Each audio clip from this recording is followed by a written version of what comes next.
చాలా కాల క్రితం ప్రాచీన ఇజ్రాయెల్ దేశంలో బెత్లెహేం పట్టణంలో దావీదు అనే బాలుడు జన్మించాడు. అతను సాదాసీదా కాపురుడి కుటుంబంలో 8 మంది సంతానాలలో అతి చిన్నవాడు. ఈ చిన్న బాలుడు ఇజ్రాయేలు చరిత్రలో గొప్ప రాజులలో ఒకడిగా ఎదుగుతాడని ఎవ్వరికీ తెలియదు. దావీదు తన చిన్న సంవత్సరాల నుండి పొలాల్లో తన తండ్రితో గొర్రెలను మేపుతూ గడిపేవాడు. అతను చాలా ధైర్యవంతుడు మరియు నైపుణ్యం కలిగిన గొర్రెల కాపరి. అడవి జంతువుల నుండి, సింహాల నుండి తన మందను రక్షించడంలో అతను ప్రసిద్ధి చెందాడు. దావీదుకి దేవునిపై విశ్వాసం బలంగా ఉంది మరియు అతను పాటలు పాడుతూ, వీణ వాయిస్తూ, గొర్రెలను చూసుకుంటూ ప్రభుని స్తుతించేవాడు. దేవునితో ఈ లోతైన అనుబంధం బలాన్ని, ధైర్యాన్ని చేసింది. దేవుడు ప్రవక్త సమూయేలును ఇజ్రాయేలు యొక్క తదుపరి రాజును కొలిచేందుకు బెత్లెహేంకు పంపాడు. ఆ సమయానికి రాజు సౌలు అధికారంలో ఉన్నాడు. కానీ దేవుడు ఆయన స్థానంలో ఇంకొకరిని ఎంపిక చేశారు. సమూయేలు దావీదు తండ్రి అయిన యెషయా ఇంటికి తీసుకెళ్తారు మరియు అతని కుమారులని చూడమని అడిగారు. ఒక్కొక్క కొడుకుని అందరినీ సమూయేలుకి చూపించారు. కానీ ఎవరికి దేవుడు నిఘా పెట్టలేదు. చివరికి సమూయేలు మరొక కుమారుడు ఉన్నారా అని అడగగా యెషయా దావీదు గురించి చెప్పాడు. అతను పల్లెల్లో ఉన్నాడు అని చెప్పి అతన్ని పల్లెల్లో నుండి పిలిపించి తీసుకొచ్చాడు. దేవుడు సమూయేలును దావీదుకు రాజుగా కొలవాలని చెప్తాడు. ఎందుకంటే అతను ఎప్పుడూ రాజుగా నిర్ణయింపబడ్డాడు కాబట్టి.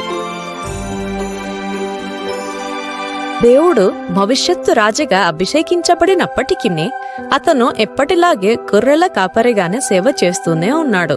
అయితే రాజైన సౌలుకు చెడు దుష్ట ఆత్మలతో బాధపడుతున్నప్పుడు అతని జీవితం మారిపోయింది. సౌలుకి సంగీతంతో శాంతిని కలిగినప్పుడు అతను అనుకున్నాడు. అందువల్ల వీణ వాయించడంలో నైపుణ్యమున్న దావీదుని సౌలు కోసం సంగీతం పాడటానికి తీసుకువచ్చారు. దావీదు సంగీతం రాజుని చాలా నెమ్మదిని ఇచ్చింది మరియు అతను సౌలు దృష్టిలో ఇష్టమైన వ్యక్తిగా మారాడు. దావీదుని రాజమందిరంలో ఉండడానికి ఆహ్వానించాడు మరియు అతను రాజైన సౌలుకి ప్రియమైన సేవకుడిగా మారాడు. ఒక సమయంలో ఫిలిస్తీన్లు అనే శక్తివంతమైన శత్రువులతో యుద్ధంలో ఉన్నారు. ఫిలిస్తీన్లకు గొలియాత్ అనే శక్తివంతమైన యోధుడు ఉన్నాడు. అతను 9 అడుగుల ఎత్తున్న బలశాలి కలవాడు. ప్రతిరోజు గొలియాత్ ముందుకు వచ్చి ఇజ్రాయేలీలు పోరాడేందుకు ఒక యోధుడిని పంపాలని సవాలు చేసేవాడు. కానీ గొలియాతు అతి భయంకరమైన వాడు కనుక ఎవరో అతనితో ఎదుర్కొనడానికి ధైర్యం చేయలేరు. ఒకవైపు ఇజ్రాయేలీల యుద్ధం జరుగుతున్నప్పుడు సౌలు యొక్క సైన్యంలో కలిసి పోరాడుతున్న తన సహోదరులకు ఆహారం తీసుకురావడానికి దావీదు తండ్రి అయిన యెషయా దావీదుని యుద్ధభూమికి పంపించాడు. దావీదు అక్కడ వచ్చినప్పుడు అతను గొలియాతు సవాలుని వింటాడు. మరి అప్పుడు ఇజ్రాయేలీల సైనికుల కళ్ళల్లో భయాన్ని చూస్తాడు. ఎవరో గొలియాతుతో ఎదుర్కొనడానికి ధైర్యం చేయలేదని దావీదు ఆశ్చర్యపోయాడు. దేవుని మీద ఉన్న తన అంచల విశ్వాసంతో దావీదు అతిపెద్ద భయంకరుడైన గొలియాతుతో పోరాడటానికి యోధుడిలా నిర్ణయం తీసుకుంటాడు. ఒక చిన్న పిల్లవాడు అయిన దావీదు బలవంతుడైన గొలియాతుతో పోరాడడానికి వచ్చినప్పుడు సౌలు యుద్ధానికి అనుమతించడానికి సంకోచిస్తాడు. కానీ దావీదు నిశ్చయంగా ఉంటాడు. అతడు సౌలుకు తన గొర్రెలను కాపాడుతూ సింహాలను ఎలా తరిమి కొట్టేవాడో వివరించాడు మరియు దేవుడు తనకు గొలియాతుతో ఓడించడానికి సహాయపడతాడనే నమ్మకంతో ఉంటాడు. సౌలు దావీదుని ఆయుధంతో అలంకరించి పంపించడానికి ప్రయత్నిస్తాడు. కానీ అది చాలా బరువుగా ఉండడం వలన దావీదు తన వడిసెలతో మరియు 5 సన్నటి రాళ్లతో యుద్ధానికి వెళ్లాలని నిర్ణయించుకుంటాడు. దావీదు గొలియాతు దగ్గరికి వస్తున్నప్పుడు బలశాలి అయిన గొలియాతు చిన్నవాడైన దావీదును చూసి నవ్వుతాడు. కానీ దావీదు ఏమాత్రం భయపడకుండా తన దగ్గరున్న నున్నపు రాయిని తీసుకొని గొలియాతు నుదురపై కురిచూసి బలంగా విసురుతాడు. అది గొలియాతుకి మెదుటపై తగిలి గొలియాతు నీళ్లపై పడిపోయి మరణిస్తాడు. ఈ మరణంతో దావీదు ఇజ్రాయెల్ కోసం విజయాన్ని సాధిస్తాడు. గొలియాతు ఓటమి తర్వాత దావీదును ఇజ్రాయేలీలో వీరుడుగా చేస్తారు.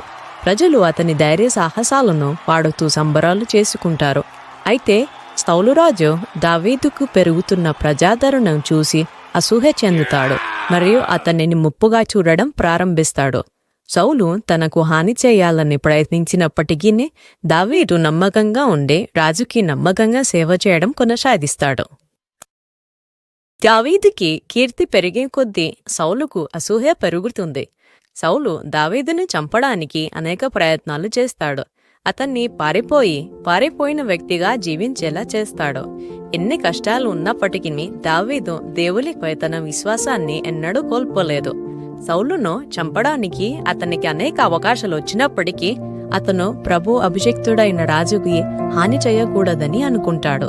దావీదుకి ఉన్న ఓపిక మరియు దేవునిపై ఉన్న నమ్మకం చివరికి అతనికి ప్రతిఫలాన్ని తెచ్చిపెడతాయి. ఏళ్ల కొద్దీ కష్టాలు ఎదుర్కొన్న తరువాత సౌలు మరియు అతని కుమారులు యుద్ధంలో మరణిస్తారు.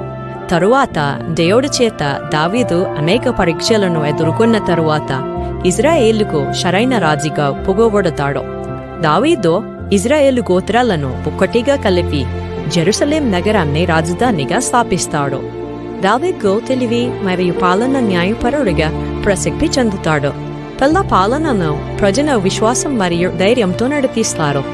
అతని అనేక విజయాలను అతడు అనేక కీర్తనలను రచించాడు. ఇవి నేటికి కూడా పూజించబడతాయి. దావీదు పాలన చాలా సవాళ్లతో నిండినది. వ్యక్తిగత విఫలాలు మరియు కుటుంబ వివాదాలు కూడా ఎదురయ్యాయి. అయినప్పటికీ అతడు ఎప్పుడూ దేవుణ్ణి తిరిగి చేరుకొని క్షమావక్షణను మరియు మార్గదర్శకత్వాన్ని కోరాడు. దావీదు 40 సంవత్సరాలు ఇజ్రాయెల్ను పాలించాడు మరియు దేవుణ్ణి హృదయాన్ని కలిగిన వ్యక్తిగా శాశ్వత వారసత్వాన్ని మొదలుపెట్టాడు. అతని లక్ష్యం చివరికి ప్రపంచంలోని రక్షకుడైన యేసు జన్మకు దారితీస్తుంది. దావీదు మరియు గొలియాతు యొక్క కథ కేవలం ఒక చిన్న పిల్లవాడు ఒక పెద్దవాడిని ఓడించడం అనే కథ మాత్రమే కాదు. ఇది విశ్వాసం, ధైర్యం మరియు దేవునిపై నమ్మకం యొక్క కథ. దావీదు జీవితాన్ని పరిశీలిస్తే అతడు ఒక పసివాడుగా సాధారణ జీవితాన్ని ప్రారంభించి తరువాత రాజుగా ఎదగడం వరకు సాగిన ప్రయాణం మనకు చాలా ముఖ్యమైన పాఠాన్ని నేర్పిస్తుంది. దేవునిపై విశ్వాసంతో ఉన్నప్పుడు మనం ఎదుర్కొంటున్న అతిపెద్ద సవాళ్లను కూడా అధిగమించగలము మరియు దేవుడు మన కోసం సిద్ధం చేసిన లక్ష్యాన్ని సాకారం చేయగలము.